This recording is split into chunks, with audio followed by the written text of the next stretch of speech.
ఏమంటావు మావా? నేను చెప్పేది కరెక్టే కదా?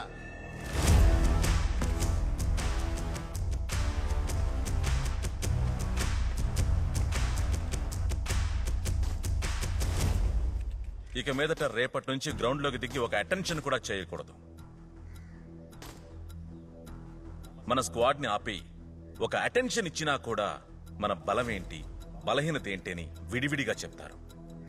మన బలమేంటనేది శత్రువుకు తెలియకపోవచ్చు, కానీ మన బలహీనత తెలిస్తే మాత్రం అక్కడే ఓడిపోయినట్టు.